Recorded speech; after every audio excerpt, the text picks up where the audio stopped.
Hi ಎಲ್ಲರಿಗೂ ನಮಸ್ಕಾರ. ಹೇಗಿದ್ದೀರಿ? ಚೆನ್ನಾಗಿದ್ದೀರಾ? ನಾನು ಚೆನ್ನಾಗಿದ್ದೀನಿ, ನೀವು ಕೂಡ ಚೆನ್ನಾಗಿದ್ದೀರಾ ಅಂತ ತಿಳ್ಕೊಂಡು ವಿಡಿಯೋ ಸ್ಟಾರ್ಟ್ ಮಾಡ್ತಾ ಇದ್ದೀನಿ. Welcome to my Banashankari all in one ಚಾನಲ್ಗೆ. ಫ್ರೆಂಡ್ಸ್, ಇವತ್ತು ನಾನು ನಿಮಗೆ ತೋರಿಸ್ತಾ ಇರೋಂತಹ ರೆಸಿಪಿ ಬಂದು ಬಾಲ್ಯದಲ್ಲಿ ತಿಂದಂಥ ಅಂಗನವಾಡಿಯಲ್ಲಿ ಚಿತ್ರಾನ್ನ. ಫ್ರೆಂಡ್ಸ್, ಈ ಚಿತ್ರಾನ್ನ ನೀವು ತಿಂದಿರಲೇಬೇಕಲ್ವ. ನಾವು ಅಂಗನವಾಡಿಗೆ ಹೋಗ್ತಿರ್ಬೇಕಾದ್ರೆ ಡೈಲಿ ಈ ಚಿತ್ರಾನ್ನ ಕೊಡ್ತಿದ್ರು. ಏನು ಸಖತ್ತಾಗಿರ್ತಿತ್ತು ಫ್ರೆಂಡ್ಸ್ ಆವಾಗ. ಇವಾಗಿನ ಥರ ಬಿಸಿ ಊಟ ಮತ್ತು ದಿನ ಒಂದೊಂದು ಥರ ನಮಗೇನು ಕೊಡ್ತಿರ್ಲಿಲ್ಲ. ಬರೀ ಇದೇ ಚಿತ್ರಾನ್ನ ಕೊಡ್ತಿದ್ರು. ದಿನ ತಿಂದರೂ ನಮಗೆ ಬೇಜಾರಾಗ್ತಿರ್ಲಿಲ್ಲ. ಆಮೇಲೆ ಸ್ವಲ್ಪ ದಿವಸಕ್ಕೆ ಅದು ಎಂಥದ್ದು ಉಂಡೆ ಕೊಡ್ತಾ ಬಂದರು.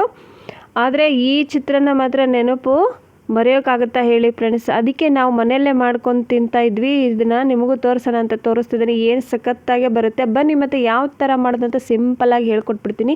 ಇಲ್ಲಿ ನೋಡಿರಿ, ಒಂದು ಫ್ಯಾನಲ್ಲಿ ನೀವು ಕುಕ್ಕರಲ್ಲಿ ಏನು ಮಾಡೋಕ್ಕೆ ಹೋಗ್ಬಿಡಿ ಫ್ರೆಂಡ್ಸ್. ಒಂದು ಫ್ಯಾನ್ ಅಥವಾ ಒಂದು ಪಾತ್ರೆಯಲ್ಲೇ ಮಾಡಿಬಿಡಿ. ಯಾಕಂದರೆ ಕುಕ್ಕರಲ್ಲಿ ಮಾಡಿದರೆ ಅಷ್ಟೊಂದು ಏನು ಟೇಸ್ಟ್ ಬರೋಲ್ಲ. ಹಾಗಾಗಿ ಒಂದು ಫ್ಯಾನಲ್ಲಿ ಎಣ್ಣೆ ಹಾಕಿ ಕಾಯಕ್ಕಿಡ್ತೀನಿ. ನೋಡಿ ಸಿಸ್ಟರ್, ನಾವು ಆವಾಗ ಅಂಗನವಾಡಿಗೆ ಹೋದ್ವಿ ಅಂದ್ರೆ ನಮ್ಗೆ ಇಷ್ಟೆಲ್ಲ ಸ್ಪೆಷಾಲಿಟಿ ಇರಲಿಲ್ಲ. ಬರೀ ಒಂದು ಸ್ವಲ್ಪ ಅನ್ನ ಕೊಡ್ತಿದ್ರು, ಈ ಥರ ಚಿತ್ರಾನ್ನ, ನೀರು ಅಷ್ಟೇ. ಆದರೆ ಇವಾಗ ಮೊಟ್ಟೆ, ಹಾಲು ಎಲ್ಲ ಕೊಡ್ತಾರೆ ಮಕ್ಕಳಿಗೆ. ನಮಗೇನು ಅಷ್ಟೊಂದು ಇರಲಿಲ್ಲ. ನೋಡಿ, ಇವಾಗ ಇದಕ್ಕೆ ಕಡಲೆಬೇಳೆ ಹಾಕ್ತಿದ್ದೀನಿ. ಕಡಲೆಬೇಳೆ ಮತ್ತು ಜೀರಿಗೆ, ಸಾಸಿವೆ ಕಾಳು, ಒಣಮೆಣಸಿನಕಾಯಿ ಸ್ವಲ್ಪ ಒಗ್ಗರಣೆಗೆ. ಇಷ್ಟೇ ನೋಡಿ ಫ್ರೆಂಡ್ಸ್. ಇವರು ಬೆಳ್ಳುಳ್ಳಿ ಹಾಕ್ತಿರ್ಲಿಲ್ಲ ಮತ್ತು ಈರುಳ್ಳಿ ಹಾಕ್ತಿರ್ಲಿಲ್ಲ. ಬರೀ ಇಷ್ಟು ಹಾಕಿಬಿಟ್ಟು ಚಿತ್ರಾನ್ನ ಮಾಡಿಕೊಡ್ತಿದ್ರು ನಮಗೆ. ಏನು ಸಖತ್ತಾಗಿರ್ತಿತ್ತು ರೀ ಅದು. ನಾವಂತೂ 2 ಸಲ ಕೇಳಿ ನೀಡಿಸ್ಕೊತಿದ್ವಿ, ಅಷ್ಟು ಚೆನ್ನಾಗಿ ಮಾಡ್ತಿದ್ರು ಆ ಆಂಟಿ. ಇವಾಗ ಮತ್ತೆ ಇದಕ್ಕೆ ಕರಿಬೇವು ಹಾಕ್ತಿದ್ದೀನಿ. ನೋಡಿ, ಕರಿಬೇವು ಹಾಕಿಬಿಟ್ಟು ಸ್ವಲ್ಪ ನೀರು ಹಾಕ್ಕೊಂಬಿಡಿ. ನೀರು ಗೊತ್ತಾಗುತ್ತೆ ಎಷ್ಟು ಹಾಕ್ಕೋಬೇಕು ಅಂತ. ಇದಕ್ಕೆ ಸ್ವಲ್ಪ ಉಪ್ಪು ಬೆಲ್ಲ ಹಾಕಿ ನೀರು ಕುದಿಯೋಕೆ ಇಟ್ಬಿಡೋಣ. ಕುಕ್ಕರಲ್ಲಿ ಮಾಡಿಕೊಂಡ್ರೆ ಅಷ್ಟೊಂದೇನು ರುಚಿ ಬರೋಲ್ಲ. ಹಾಗಾಗಿ ಒಂದು ಪಾತ್ರೆಯಲ್ಲೇ ಮಾಡ್ಕೊಂಬಿಡಿ. ಒಂದು ಸಲ ಮಾಡ್ಕೊಂಡು ತಿಂದರೆ ಪದೇ ಪದೇ ಮಾಡ್ಕೊಂಡು ತಿನ್ನಬೇಕು ಅನಿಸುತ್ತೆ ಈ ಅನ್ನನ. ನೋಡಿ, ಇದಕ್ಕೆ ಅವರು ಅರಿಶಿಣ ಪುಡಿ ಹಾಕ್ತಿರ್ಲಿಲ್ಲ ಮತ್ತು ಬೆಳ್ಳುಳ್ಳಿ ನಮ್ಮ ಥರ ಎಲ್ಲ ಐಟಮ್ ಹಾಕಿ ಮಾಡ್ತಾ ಇರಲಿಲ್ಲ. ಆದರೆ ಸಿಂಪಲ್ಲಾಗಿ ಮಾಡಿದರು. ಎಷ್ಟು ಚೆನ್ನಾಗಿರ್ತಿತ್ತು ಅಂತೀರಾ ಫ್ರೆಂಡ್ಸ್. ನೋಡಿ, ಇವಾಗ ನೀರು ಕುದೀತಾ ಇದೆ. ಇದಕ್ಕೆ ಅಕ್ಕಿ ನಾನು ತೊಳೆದಿಟ್ಕೊಂಡಿದ್ನಲ್ಲ, ಅಕ್ಕಿ ಹಾಕ್ತಾಯಿದ್ದೀನಿ. ನೋಡಿ, ನೀವು ಅರಿಶಿಣ ಪುಡಿ ಅದನ್ನು ಏನು ಹಾಕೋಕ್ಕೆ ಹೋಗ್ಬೇಡಿ. ನಾನು ಇಲ್ಲಿ ಕೊತ್ತಂಬರಿ ಹಾಗೆ ಡೆಕೋರೇಷನ್ಗೆ ಅಂತ ಲಾಸ್ಟಿಗೆ ಅಷ್ಟೇ ಹಾಕಿದ್ದೀನಿ. ಬಟ್ ಅವರು ಕೊತ್ತಂಬರಿ ಸಹಿತ ಹಾಕ್ತಿರ್ಲಿಲ್ಲ, ಹಾಗೆ ಮಾಡ್ತಿದ್ರು. ನೀವು ಯಾರೆಲ್ಲ ಈ ಅನ್ನನ ನೀವು ಸ್ಕೂಲಲ್ಲಿ ತಿಂದಿದ್ದೀರಾ ಅಂತ ನನಗೆ ಕಮೆಂಟ್ ಬಾಕ್ಸ್ ಒಳಗೆ ಹೇಳ್ರಿ. ಮತ್ತು ವಿಡಿಯೋಗೊಂದು ಲೈಕ್ ಕೊಡೋದನ್ನು ಮರಿಬೇಡ್ರಿ ಫ್ರೆಂಡ್ಸ್ ಪ್ಲೀಸ್. ಮತ್ತು ವಿಡಿಯೋ ಹೇಗಿತ್ತು ಅಂತ ಕಮೆಂಟ್ ಬಾಕ್ಸಲ್ಲಿ ಬರೆದು ಹಾಕಿರಿ. ನಿಮ್ಗೆ ಇದೇ ಥರ ವಿಡಿಯೋ ಮಾಡಿ ಅಡುಗೆ ವಿಡಿಯೋ ಹಾಕ್ತಿರ್ತೀನಿ ರೀ. ಮತ್ತು ನಿಮ್ಮೆಲ್ಲರ ಸಪೋರ್ಟು ನಮಗೆ ಭಾಳ ಮುಖ್ಯ ಅಲ್ವೇನ್ರಿ. ಮತ್ತು ನೀವು ಸಪೋರ್ಟ್ ಮಾಡಿದರೆ ನಮ್ಗೆ ಇನ್ನೂ ಚಲೋ ಆಕತ್ರಿ. ಆ ಬನಶಂಕರಿ ತಾಯಿ ಎಲ್ಲರಿಗೂ ಒಳ್ಳೇದು ಮಾಡಲ್ರಿ. ಮತ್ತು ನೋಡಿರಿ, ಇವಾಗಿದೆ ಅಕ್ಕಿ ಹಾಕಿಬಿಟ್ಟು ನೀಟಾಗಿ ಕಲಸಿಬಿಟ್ಟು ಒಂದು ಪ್ಲೇಟ್ ಮುಚ್ಚಿಟ್ಟು ಅನ್ನವನ್ನು ಬೇಯಕ್ಕೆ ಇಟ್ಬಿಡೋಣ. ನೋಡಿ, ಏನಿಲ್ಲ ಅಂದ್ರೆ ಒಂದು 20 ನಿಮಿಷದಲ್ಲೇ ಅನ್ನ ರೆಡಿ ಆಗಿಬಿಡ್ತೈತಿ. ನೋಡಿರಿ, ಇದು same to same ghee rice ಆದಂಗೆ ಆಗಿತ್ತು ನೋಡಿರಿ ಫ್ರೆಂಡ್ಸ್, ಅಲ್ವೇನ್ರಿ.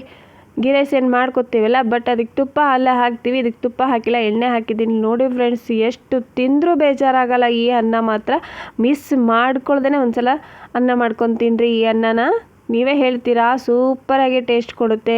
ಬೆಳ್ಳುಳ್ಳಿ, ಈರುಳ್ಳಿ ಏನೂ ಹಾಕೋದು ಬೇಡ. ಇದು ಬೆಳಗ್ಗೆ ಒಂದು ನಿಮ್ಮ ಮಕ್ಕಳಿಗೆ ಸ್ಕೂಲಿಗೆ ಲಂಚ್ ಬಾಕ್ಸಿಗೆ ಒಂದು ಟಿಫನ್ ರೆಡಿ ಆಯಿತು ಅಂತಲೇ ತಿಳ್ಕೊಳ್ಳಿ. ಮತ್ತು ವಿಡಿಯೋನ ಹೇಗಿತ್ತು ಅಂತ ಕಮೆಂಟ್ ಬಾಕ್ಸಲ್ಲಿ ಬರೆದು ಹಾಕಿರಿ. ವಿಡಿಯೋಗೆ ಲೈಕ್ ಕೊಡೋದನ್ನು ಮರಿಬೇಡ್ರಿ. ಈ ಸಿಸ್ಟರಿಗೆ ಒಂದು ವಿಡಿಯೋಕ್ಕೆ ಲೈಕ್ ಕೊಟ್ಟು ಹೇಗಿತ್ತು ಅಂತ ಕಮೆಂಟ್ ಬಾಕ್ಸಲ್ಲಿ ಹೇಳಿ. ನೋಡಿ, ಎಷ್ಟು ಚೆನ್ನಾಗಾಗುತ್ತೆ ಅಂತೀರಾ ಫ್ರೆಂಡ್ಸ್ ಇದು. ನೋಡಿ, ನೀವು ಯಾರೆಲ್ಲ ತಿಂದಿದ್ದೀರಾ ಈ ಅನ್ನನ ಸ್ಕೂಲಿಗೆ ಹೋಗ್ತಿರ್ಬೇಕಾದ್ರೆ. ಅಂಗನವಾಡಿಯಲ್ಲಿ ದಿವಸ ಮಾಡ್ತಿದ್ರು ನೋಡಿ ಸಿಸ್ಟರ್. ಅಂಗನವಾಡಿಯಲ್ಲಿ ಮಾತ್ರ ಇದನ್ನು ಡೈಲಿ ಕೊಡ್ತಿದ್ರು ನಮಗೆ. ನೋಡಿ, ಆ ಬಾಲ್ಯದ ನೆನಪು ಮರೆಯೋಕ್ಕಾಗಲ್ಲ ಅಲ್ವಾ ಫ್ರೆಂಡ್ಸ್. ಈಗ ಬೇಕು ಅಂದರೂ ನಮಗೆ ಸಿಗೋದಿಲ್ಲ. ನೋಡಿ, ಎಷ್ಟು ತಿಂದರೂ ಆ ಆಂಟಿ ಕೈ ರುಚಿ ಮಾತ್ರ ನನಗಿನ್ನೂ ನೆನಪಿದೆ. ಆಂಟಿ ಮಾಡಿಕೊಟ್ಟಂಥ ಅನ್ನ ಇನ್ನೂ ನನಗೆ ನೆನಪು ಬರುತ್ತೆ. ಅದಕ್ಕೆ ನಾನು ಮಾಡ್ಕೊಂಡು ತಿಂತಾಯಿದ್ದೆ. ನಿಮಗೂ ತೋರಿಸೋಣ ಅಂತ ತೋರಿಸಿದ್ದೀನಿ. ಸೂಪರಾಗಿ ಸಖತ್ತಾಗೆ ಟೇಸ್ಟ್ ಕೊಡುತ್ತೆ. ಒಂದು ಸಲ ಟ್ರೈ ಮಾಡಿರಿ, ಬೇಗ ಟ್ರೈ ಮಾಡಿರಿ ಅಂತ ಹೇಳ್ತೀನಿ. ನೋಡಿ, ವಿಡಿಯೋ ಸ್ಕಿಪ್ ಮಾಡ್ದಂಗೆ ಕೊನೆವರೆಗೂ ವಿಡಿಯೋ ನೋಡಿರಿ, ಎಲ್ಲ ಅರ್ಥಕತಿ. ಮತ್ತು ವಿಡಿಯೋದಾಗ ನಾನೇನಾದರೂ ತಪ್ಪು ಮಾತಾಡಿದರೆ ಕ್ಷಮಿಸ್ರಿ ಅಂತಲೂ ಕೇಳ್ಕೊತೀನಿ ರೀ. ನೋಡಿ, ಇದೇ ಥರ ನಿಮಗೆ ಒಳ್ಳೆ ರೆಸಿಪಿಗಳನ್ನು ಹಾಕ್ತಾ ಬರ್ತೀನಿ. ನಿಮ್ಮ ಸಪೋರ್ಟ್ ಇದ್ದರೆ ನಂಗೆ ಇನ್ನೂ ಖುಷಿ ಆಕತಿ. ಅದಕ್ಕೆ ಸಪೋರ್ಟು ಮಾಡ್ತಾ ಬನ್ನಿರಿ. ನಾನು ರೆಸಿಪಿನ ಹಾಕ್ತಾ ಬರ್ತೀನಿ. ನೋಡಿದ್ರೆ ಬೇಗ ತಿನ್ನಬೇಕು ಅನಿಸುತ್ತೆ ಫ್ರೆಂಡ್ಸು. ನೋಡಿ, ಮಾಡ್ಕೊತೀರಲ್ಲ, ಮಿಸ್ ಮಾಡ್ದೇ ಈ ರೈಸ್ ಮಾಡ್ಕೊಂಡು ತಿನ್ನಿರಿ ಬೇಗ. ನನಗಂತೂ ತುಂಬ ಇಷ್ಟ ಆಯಿತು ಇದು ಅನ್ನ ಮಾತ್ರ. ನಮ್ಮ ಮನೇಲಿ ಇಷ್ಟಪಟ್ಟರು, ನಮ್ಮ ಹಸ್ಬೆಂಡ್ ಹತ್ರ ತುಂಬ ಚೆನ್ನಾಗಾಗಿದೆ ರೈಸ್ ಅಂತ ಹೇಳಿದರು.